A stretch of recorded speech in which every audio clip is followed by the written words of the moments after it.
Hello, Cancer, Sun, Moon, Rising, and Venus Signs. Kamusta kayo? Sana po ay nasa mabuti kayong kalagayan. Welcome back po sa Star Tarot. Kung bago kayo rito, welcome din kayo. Thank you sa inyong support. I truly appreciate it. God bless you all. Cancer, we have room, new home, new attitude. Ayan. So, this is new beginning energy. Merong bagong bahay, bagong titirahan, bagong place of residence, or baka bagong attitude, bagong pag-uugali, no? Na na yayakapin kayo sa ngayon, Cancer. So, this is really beautiful. Good luck to that. We have vulture energy. There is depression, anxiety, worry that someone is against you. Ayan. So, nag-worry kayo. Baka hindi rin ninyo ito sigurado rin, Cancer, no? Na someone is against you. Baka nabalitaan nyo lang ito, may nagmarisol lang sa'yo, no? Yan ang napipick up kong energy dito. So, if that's the case, no? Naku, nagwo-worry na kayo ng bonggang-bongga. Nagkaka-anxiety na kayo. Pero sana, no? I-validate nyo muna yung impormasyon na yan. Verify nyo muna. 'Di ba? Dahil nag-worry na kayo and you didn't even know what to do right now, 'di ba? Pero maaring hindi rin ninyo ito confirm, 'di ba, na talagang someone is against you. Kaya as much as possible, anuhin nyo muna, i-confirm nyo muna yan, i-validate nyo muna yung impormasyon na yan so that you'd be able to figure out what's the right move na gagawin ninyo, hindi ba? Kasi sigurado kayo. So, we have tankard. There is celebration, fun, and enjoyment. Dito na lang kayo mag-focus, Cancer.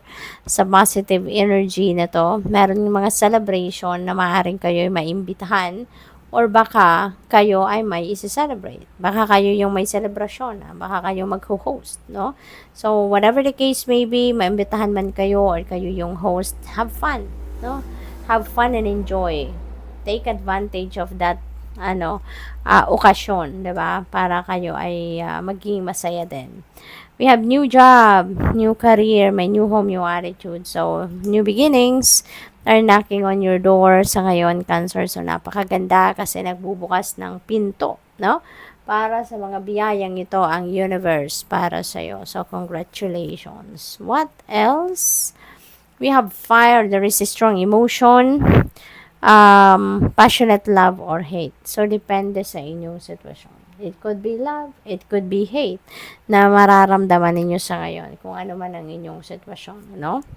What else? We have will, merong indecisiveness dito. Meron kayong decision making na kinakaharap, pero hindi ninyo ito mapagdesisyonan. Hindi ninyo maisip kasi hindi pa kayo siguro sa kung ano ang best na gagawin ninyo. You can't figure out yet kung ano ang magandang gawin dito. Kaya, ayan, nasa fork in the road energy kayo. Guaranteed success. Ayan. So, merong magandang balita dito na dadating sa inyo. At kung ano man itong pinagsisikapan ninyo, ano man itong e-effortan ninyo, trabaho man yung career, negosyo, love life, whatever it is, no, there is guaranteed success. Yoke, feeling down, feeling tied down, or frustrated. Ayan. So, siguro, related yan dito sa vulture energy.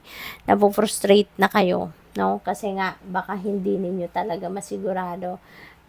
Kung galit nga ba talaga, kontra nga ba yung ibang tao sa'yo, anong dahilan?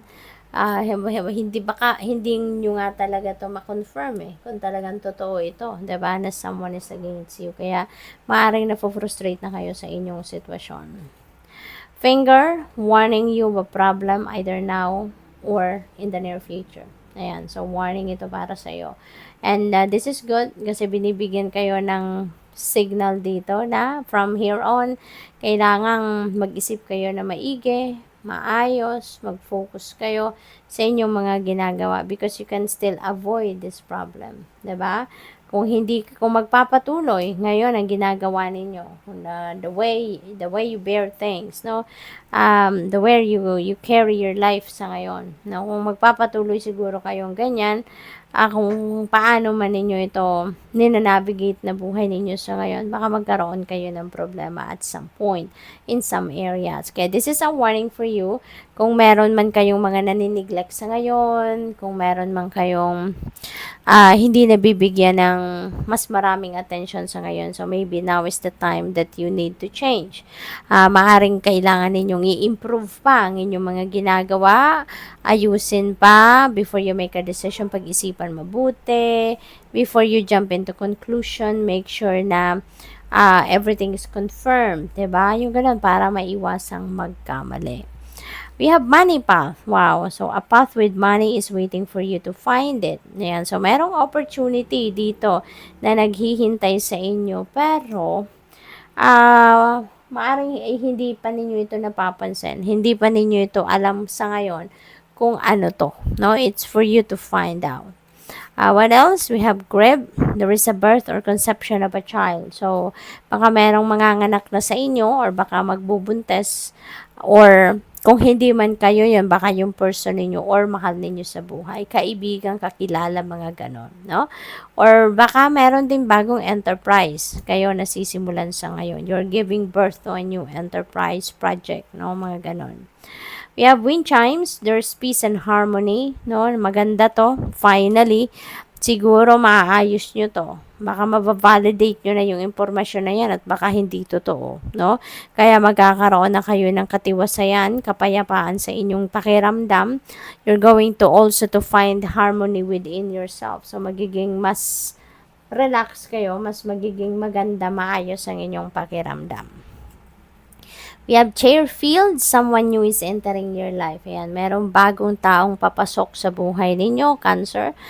Depende sa inyong sitwasyon, bagong kilala ninyo ito. No? Magiging bagong kilala. We have wealth. Ayan, Cancer. Napakaganda. Meron tayong money path. Tapos, meron tayong mga bagong trabaho. Merong success. So, baka yung success na to is financial success. Kaya magkakaroon kayo ng kayamanan. Maraming pera ang dadating, diba? What else? We have club. Someone will try to make you do something against your will. So, use your own judgment and discernment on this situation, no? Alamin ninyo, depende sa inyong sitwasyon, kung ano ang nararapat ninyong gawin, ano ang kailangan ninyong gawin, okay? Good luck. Thank you for watching. Love and light. Namaste.